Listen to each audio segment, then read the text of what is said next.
Merci Madame la maire. Mes chers collègues, ce budget traduit une politique du logement dans sa continuité. En effet, rien ne change malgré son inefficacité.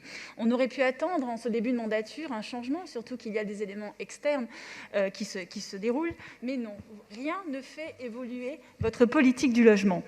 Ni la réalité du terrain, lorsque l'on voit que 12 000 habitants quittent Paris chaque année depuis 2011, sans compter les fermetures de classes, ni les changements structurels. Vous avez dû tous remarquer qu'il y a eu le développement du télétravail et ce mouvement de fond a été antérieur au confinement et s'est bien sûr accéléré avec la crise sanitaire.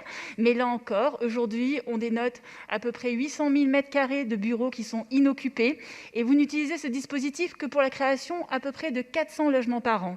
Donc nous vous proposons en effet d'augmenter et d'accélérer cette transformation de bureaux en logements et de tripler les objectifs actuels. Vous ne vous saisissez pas non plus des arsenals législatifs qui sont à votre disposition. La loi ÉLAN, en effet, favorise l'accession à la propriété pour les familles de revenus moyens. Mais là encore, par idéologie, vous refusez toute accession sociale à la propriété. Nous vous proposons de consacrer à peu près 1% de ventes dans le parc social. Cela représente à peu près 2500 logements pour justement développer l'accession sociale à la propriété.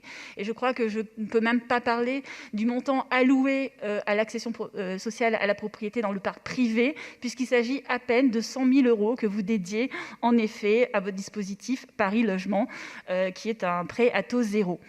Alors oui, ce budget, il fait toujours la part belle à la préemption, à hauteur de 148 millions d'euros. Je vous rappelle que la préemption ne crée pas de logement et que vous préférez en effet continuer à ce levier, alors que si à peu près au même montant égal de 148 millions d'euros, on pourrait espérer la rénovation de 5 800 logements. Quand on voit la situation du parc social, je pense qu'on le doit aussi bien aux locataires pour améliorer leur cadre de vie, mais aussi pour des raisons écologiques, de transition écologique, puisque vous le savez, ce sont des véritables passoires énergétiques. Ce budget montre aussi, hélas, votre dépendance au dispositif des loyers capitalisés pour encore un montant de 54 millions d'euros. Alors notre groupe est constant sur ce sujet, puisque nous considérons que d'affaiblir la trésorerie et la capacité d'investissement des bailleurs sociaux n'est pas une chose raisonnable.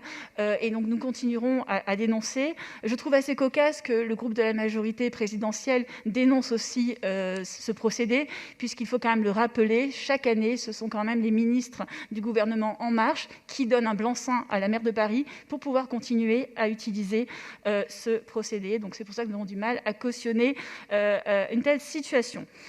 Enfin, nous vous proposons aussi de développer un plan de logement intermédiaire et d'accès en effet le logement vers les classes moyennes, donc PLS et PLI, car souvent vous avez tendance à trop axer sur du très social dans les catégories PLU, PLUS, et notamment à ce sujet, nous vous proposons de développer un dispositif qui serait axé sur les agents, aussi bien de la fonction publique, territoriale et hospitalière, car vous le savez, mes chers collègues, les services qui sont rendus aux Parisiens, que ce soit par les policiers, les pompiers, les enseignants ou encore aussi les soignants, il est temps de passer de la parole aux actes et en effet de passer des applaudissements à des actes concrets, notamment pour aider tout ce personnel et ces agents à se maintenir et vivre à Paris. Merci.